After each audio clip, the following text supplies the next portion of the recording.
2014 से लेकर अब तक, यानी कि अगर पिछले 10-11 वर्षों में देखा जाए तो ये जो तेज विकास, जो तेज अर्थव्यवस्था की गति है, इसकी वजह क्या है, किस तरह से?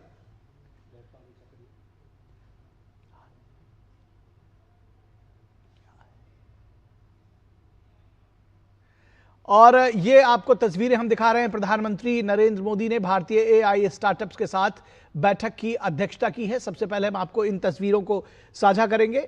इस वक्त की सबसे बड़ी खबर यही है जो हम आपके साथ साझा कर रहे हैं। प्रधानमंत्री नरेंद्र मोदी ने, ये एआई राउंड टेबल है, प्रधानमंत्री नरेंद्र मोदी ने भारतीय एआई स्टार्टअप्स के साथ बैठक की अध्यक्षता की है। और इस पूरी खबर पर बातचीत करने के लिए हमारे साथ हमारे संवाददाता अरुण शर्मा मौजूद है। अरुण शर्मा, कितनी महत्वपूर्ण है बैठक, क्या कुछ इससे उम्मीद की जानी चाहिए? देखिए, अगर बड़े टेकअवेज की बात करें तो प्राइम मिनिस्टर मोदी ने जो देश के लगभग 12 के आसपास जो हमारे एआई स्टार्टअप्स हैं उनसे मुलाकात की है। फोकस इसी बात पर था कि देश के अंदर जो एआई का इकोसिस्टम है उसको कैसे बढ़ावा दिया जा सके। इस बात को हम सब जानते हैं कि भारत का जो एआई है वो ग्लोबली काफी कॉम्पिटिटिव है और 2024 के अंदर ही आपको याद होगा कि एआई मिशन की शुरुआत की गई थी 10,000 करोड़ रुपए के कॉर्पस के साथ में। आज भारत के हम एआई इकोसिस्टम की बात करें तो कई सारे स्टार्टअप्स ऐसे भी हैं जो कि पहले यूएस के सिलिकॉन वैली के अंदर अपने आप को स्टैब्लिश करने की कोशिश कर रहे थे, लेकिन अब वो भारत में वापस लौट करके अपने आप को स्टैब्लिश कर रहे हैं और यहाँ पर जो एआई के अंदर जो इंसेंटिव्स मिल रहे हैं, जो इकोसिस्टम है उसका बेहतरी के साथ में फायदा उठा रहे हैं।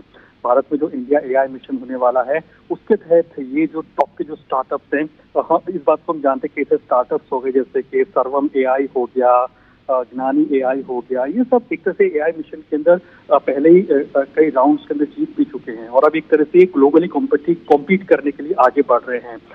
दुनिया के अंदर देखिए कि इस समय पर जो रेस चल रही है, जो दौड़ लग रही है इस समय पर दुनिया के अंदर, वो दो प्रोमिनेंट चीजों पे लग रही है जब तक एआई की बात आती है। नंबर वन, कौन कम से कम कॉस्ट इफेक्टिव एआई मॉडल्स को या एलएलएम्स को क्रिएट करता है, और दूसरा कि कैसे जो एआई से होने वाले जो दुरुपयोग होते हैं जैसे कि डीप फेक्स हो गया, उसको लगाम लगाने की दिशा के अंदर कैसे कौन सा देश आगे आता है। तो इन्हीं बातों के ऊपर फोकस करते हुए भारत भी आगे बढ़ रहा है।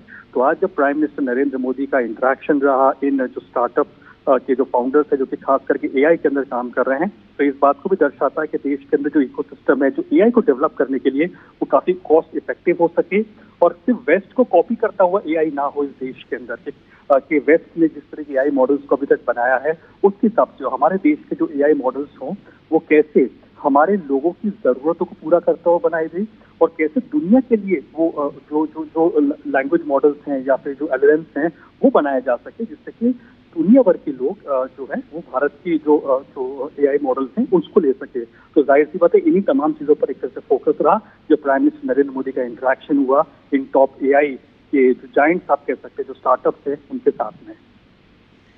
जी जी जी, निश्चित तौर पर बेहद महत्वपूर्ण है ये बैठक। और जैसा कि आपने बताया कि किस तरह से एक एआई के विकास के लिए एक पूरा इकोसिस्टम और ख़ासतौर पर ज़मीनी स्तर पर डेवलप हो सके, जिस तरह से एआई स्टार्टअप्स के साथ में और एंटरप्रेन्योर्स के साथ में प्रधानमंत्री की बैठक है, बेहद महत्वपूर्ण बैठक।